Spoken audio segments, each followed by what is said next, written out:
Hi there, Sanbonani Molweni. Welcome to Fix channel. If you're here, please subscribe before the end of the video. If you're returning, thank you for love and support. I appreciate you. Hey, ngiyabonga kakhulu guys ngesupport. Mhlambe ngazwakala sengathi angibongi, ngihlale ngidlula ngijima. Ngiyabonga guys. Niyangisupport. Kwesinye isikhathi kuyenza ngikhuluma into engazwakali. Kwesinye ngingakwazi ucontrol indlela engihleka ngayo. Kwesinye zikhona izinto esifundisana zona. Nami ngifunda kakhulu kunina. Ingakho ngingazupheza ukubonga because ngiyafunda nokunye engikuthola kuma-comments ngoba ngiyathanda ukuthi singagxili kwi-TV show njalo kuphinde kube khona into omunye nomunye ozoyicosha komunye. I-comment esalile iyangisiza nami isize nomunye ohlangane nayo uma kukhona into eyade sisuke siyicacise. Ngiyabonga. Le video ke ayikho serious guys, angikho serious kuleli sonto lonke kodwa sibe sikhuluma nje fanele ukuthi siyahleba.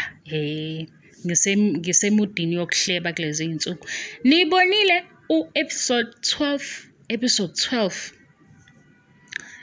12 khona into sinikeze yona we guys. Kuningi sizokubala. Kodwa mina ngithi bukake.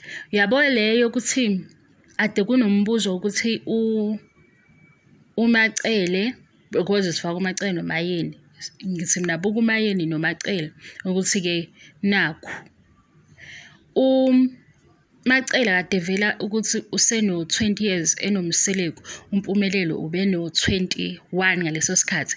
Abanye ngithi ishow le yabantu abadala uthando nesithembu bayilandele siphakathi.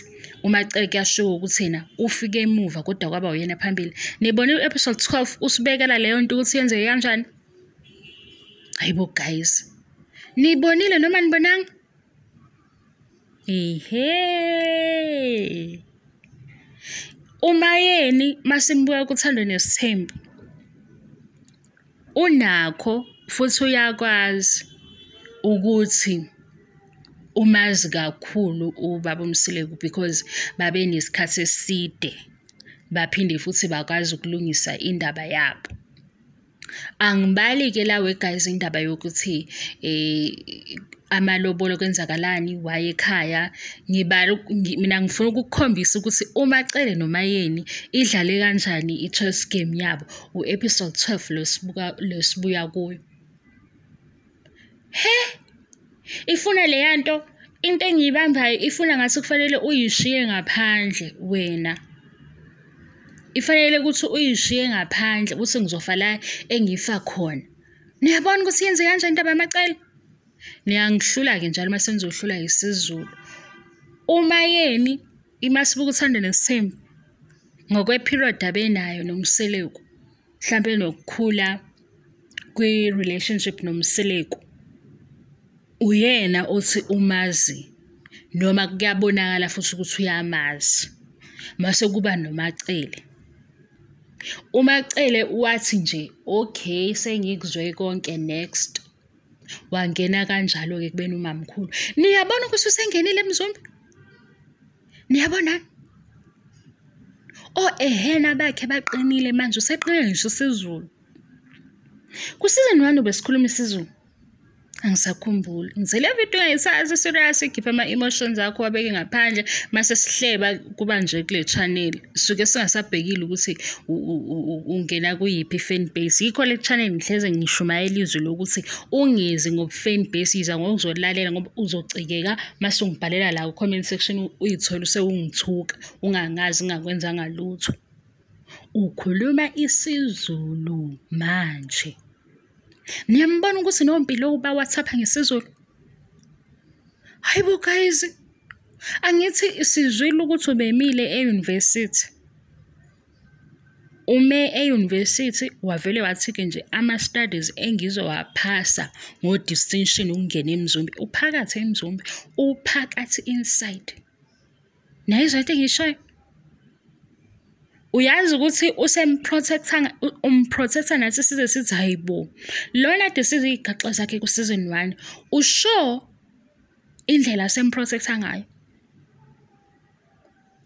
Akatatazeli uhleli phansi laphayana uthi ke sengibonile ukuthi yimi okuzokhulunywa nami kahle kahle ngoba ama-siblings le information azoyenzani.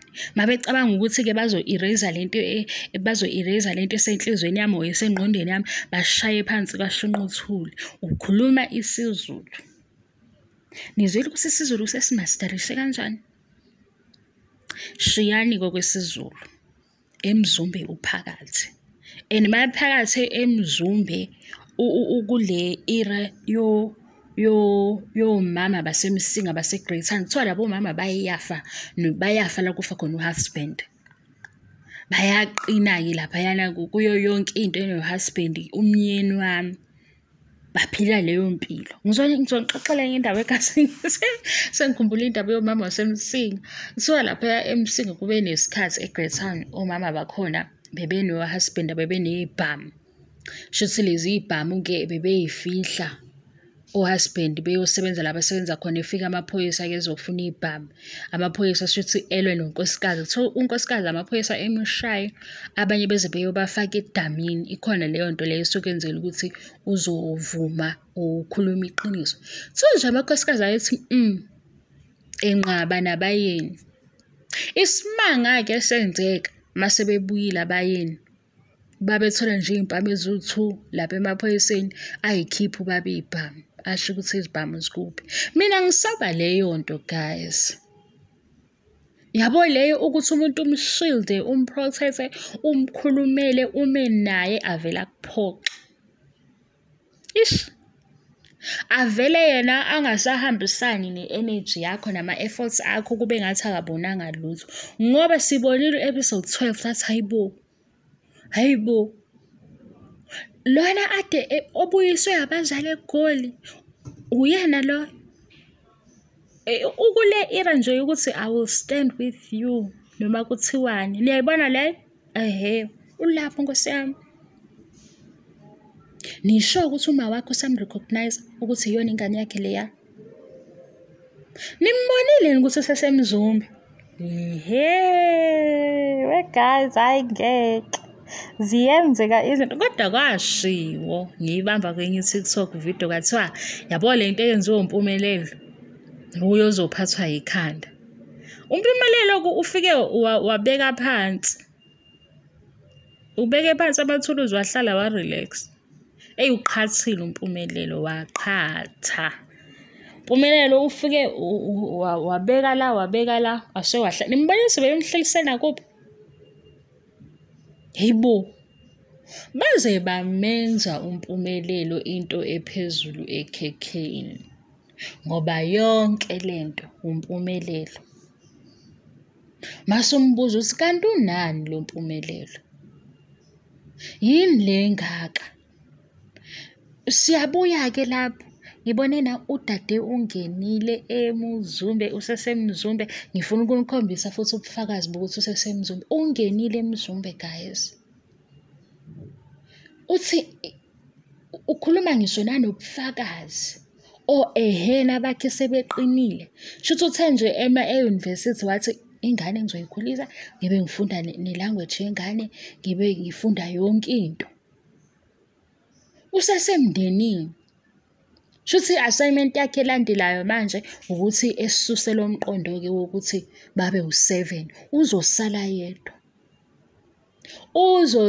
yedwa. Mangobona ku-episode 12 bakhona laba ufakile kule platform. Uzothola ubuke leyo part. Ubuke ukuthi hayibo. Umbone umuntu ethi umyeni wami sizoyilungisa le baba. Ukuleyo era leyo yokuthi baba I got this. Thulubu hayibo.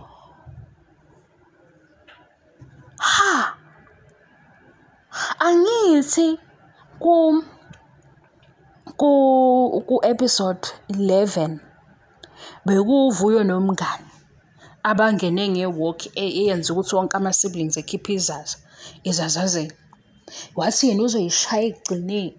Wangena-ke yena kule esiphuma kuyo. Qede lapho wathi-ke ngizolalela kodwa umyeni wami ngizomkhulumela. Hawe ma. Kodwa umyeni amele ngathi usekhiphe eziwu-20. Ayishayile i-assignment mina ngiyamvuma kwi-assignment yakhe. Into embi-ke ilo yokuthi abayeni le obaba basemsinga bashawa ngey'mbili iy'mpama bayikhipha iy'bhamu. Sebequmile baquma omama bethi bedliwa yinduku zamaphoyisa. Amaphoyisa abashaya azayobafaka edamini ukuthi phela bazovuma bethi izibhamu zikuphi. Bathula omama bathi siyabafihla abayeni bethu. Bathi cha ngobaba wekhaya. Hawu mase kukhona ubaba wekhaya amaphoyisa nje amthinta kancane wathi nazi iy'bhamu. Ngitsheleke umama usemabokoboko amasikazi eshawa amaphoyisa.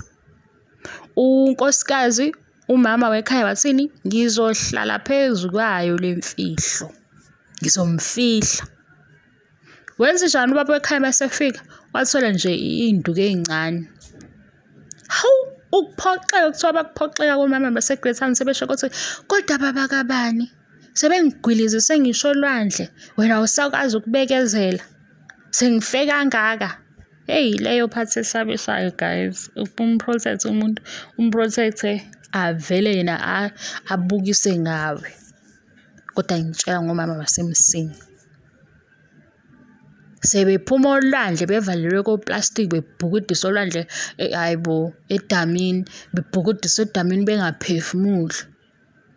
Amaphoyisa nazo agive up athi banenkani lapho mama abafuni nabayeni babo banenkani. Mase kufika abayeni iy'mpama ey'mbili bakhomba ukuthi iy'bhamu zikuphi. Qede lapho baboshwa. Ayizwa leyo ndaba. Yimbi lapho guys.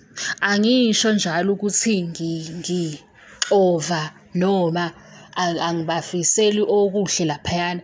Yileyo phathi embi futhi nina niyabazi-ke ninenibadala niyayazi ngoba nidlulile kuyo.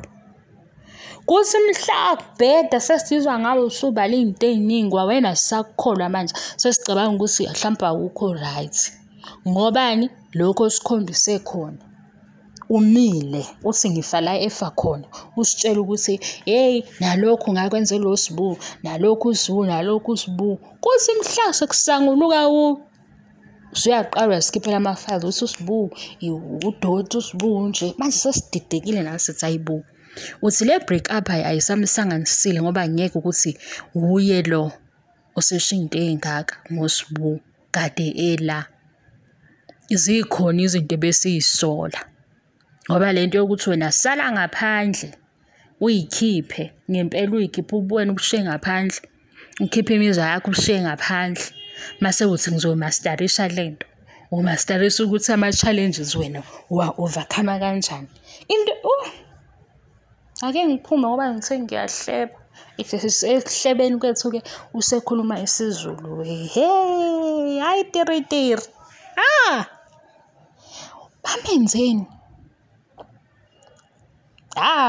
Yabo lo uthando ukuthi uthando liyabekezela. Uthanda yazo njani ingabe iculo noma isisho. Nakhe sikubona ngamehlo. Ngoba manje uthi nje ngisho seningakhipha okokugcina enithi niyakwazi ngayo. Next. Ntombazane. Uma wakhe usamrecognize yini? Usamrecognize. Yona ndlela yokungena-ke le. Bese nginikhombisa ukuthi kwenzeka kanjani. UMacele wafika ku-number 1. Umayeni efike kuqala. Umayeni wayesathulungisa ikusasa lakhe. Elungisa mhlampe ukuhamba. Elungisa nohlobo lomyeni. Asufuthi ukuba naye kusasa. Wathi umayeni wathi uMacele ngizomthatha njengoba enjalo. Ngathi sizobona phambili. Nangu oseqinisa ikhanda. Akafuni kuzwa lutho. Abanye bathi mhlambe usebona indlela yokwenza imali. abanye bathi uthando la ngempela, abanye bathi uye umfana omthanda kakhulu. Mina ngibuka nje ezibi izinto seyibekwe phambi kwakhe kaninginingi ethi azikho. Omama basemisile ababhaxa amaphoyisa ethi ziphi ibhamu, bathi asizazi, azikho. Kwathiwa uphi ubaba ubani, akekho, noba ahambe ethi uyosebenza. Manje sefikile ubaba phapha eziwu-2 impama, nazi ibhamu. Usefile umama yinduku.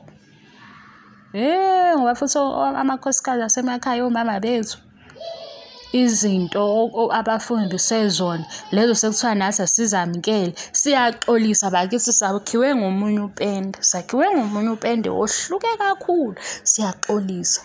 Khona into nje ngitshela indaba eningi, khona into ade ngiyikhumbula ukuthi hayi bo, yazi emakhaya bekube khona imizi lana iy'tshela ukuthi ubaba wakhona kade wadlula emhlabeni, kanti ukhona udliwe yigoli.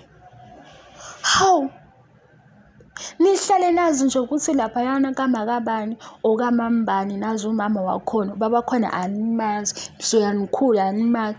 Kuthi ngokuhamba kwesikhathi uze sekuthiwa ayibo akaphathekile kahle, ubaba kabani ubuyile. Sixoxa ukuthi ubaba kabani, ngoba iqiniso likude. Hey, bayalibalekela abantu iqiniso, yezwa, bayalibaleke. Futhi guys, hey, yazi ngayicabanga into eningi. Niyayazi nani imizi enjalo, nazi ukuthi laphayana akusisi isimo esihle ngempela guys, kodwa ngiyayibuka lento ukuthi hayibo, angithi manje sesikhulile sesiyakwazi ukubona izinto njengoba zinjalo, ukuthi hayibo kwenzakalani. Kuthiwe laphayana kwamambani nazi umama Zondi kuphela, nize neniy'ngane ngoba vele nikaze nimbone ubaba uZondi, niy'tshela ukuthi ubaba uZondi kade wadlula emhlabeni, ubaba uZondi akekho, kanti ubaba uZondi uhlele eGoli. Hamba isikhathi kuthiwa hayibo uZondi sihlele ovalweni. uZondi wapi manje? Khona ubaba uZondi. Ngoba naleyo kuba omamkhulu nayo ayikhulunywa ngeqiniso. Mase ubaba uZondi usebuyephi? Usebuye kunkosikazi wakhe, lona okuthiwa unkosikazi wedlozi, unkosikazi sezomnakekela. Hayi, nisixolele bakwethu, asinawo lo pende lo owafaka kubazali, cha, asinawo. Baze abantu bese abazali baneqiniso, abazali kunjani, abuye ubaba esegula. Sekuzoba umama uZondi ade ehleli yedwa yonke le minyaka, kwaziwa ukuthi hawu umama uZondi-ke ney'ngane zakhe. Umama uZondi sekunjani, sekuwuye ovuka ekuseni ephekela amaphalishi lo baba okade ehleli eGoli. Uthole ukuthi mhlawumbe nemali njalo ebithunyelwa yokuthi kubhekwe iy'ngane bengasiyo imali ehlakaniphile. Ngeke ubezwe bethi vuleyo, ngoba bethi bafuna sifane noma, ngeke sifane noma. Upendo wakhe abazali bethu akusiwo upendo wakhe thina, yileyo-ke inkinga. Hayi, nangu-ke esesondela komama uZondi, shuthi umkhuleko ukuqina ngedolo, uwakhe umuzi wakho ngokuguqa.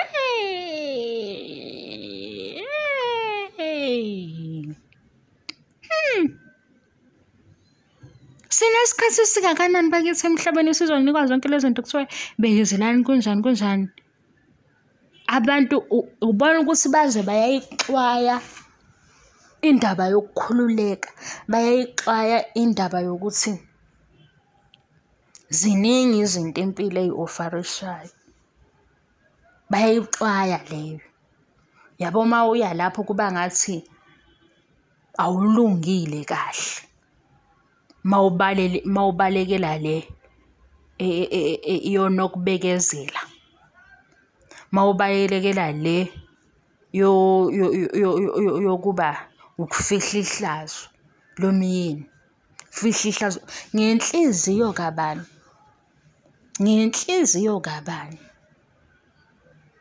Ubani okufuna ukuthi 20 years later akasayiqondi noma uphilile kahle noma akaphilile? ngenxa yegemegeme ey'ningi nemuvi edlala phambi kwakhe. Ethule ngoba ufa la kufa khona umnini. Bengilitshela ngomama base-Greytown, kwakukhulunywa ngabo-ke. Nami indaba yomama yase-Greytown ngayizwa ixoxwa njengoba sengixoxele. Kade ngangitshela njengoba ngintshela iy'ndaba engazathi ziningi kakhulu ngivele ngini-edele zona la mase yivuka. Njengoba bengicabanga nje omama zonke ukuthi hayi bo. Kade kusho omunye ukuthi no-anti wakhe washo ukuthi njalo uma sebegula obaba bavele bekhumbule unkosikazi omdala mayesegula. Ha! Nabo-ke bakubona kuyigugu Nkosi yami ukuthi-ke unkosikazi omdala uye oyolotuzana ubaba. Uye oyobona ukuthi hey, ngoba izinto ezenziwe zaqhakambiswa kwaba ngathi hayi, njengoba ungibabaze njalo. Azi bengiqale ngithini kule video Nkosi yami. Yewe guys, ikhona leyo nto engiyangitshela. And ngiyaxolisa dadewethu noma bhuti mawukuthi into yake yenzeka kini le engiyixoxayo. Ukuthi ngempela ubaba aduke eGoli aze abuye engasaphathekile emva kweminyaka. Usebuye uze kumama, usebuye eze kunkosikazi, usebuye eze ey'nganeni zakhe. Nalapha eGoli sebemxosha ngoba engasaphathekile. Sekuthiwa akaphathekile ubaba ubani akaphindele ekhaya. Hawu! Ungabibikho iminyaka yonke ey'nganeni zakho mase ugula sekufanele ukuthi zikubone-ke zibe traumatized zikubona ngoba usuyagula. Usuzonakekelwa iy'ngane zakho. Hayi. Cha phela khona impilo ayiy'khetheli ukuthi isinikezane singabantu. Okunye ngeke uku-avoid-e kodwa uyayibuka nje lezo zimo ukuthi hey, ukube kwenziwe iqiniso ngabe izimo ey'njalo azikho. Manje iqiniso elishodayo liyashoda iqiniso. Liyashoda iqiniso emhlabeni kakhulu. Ningixolele iy'thanda zami, ngibonga kakhulu i-support yenu. Bye.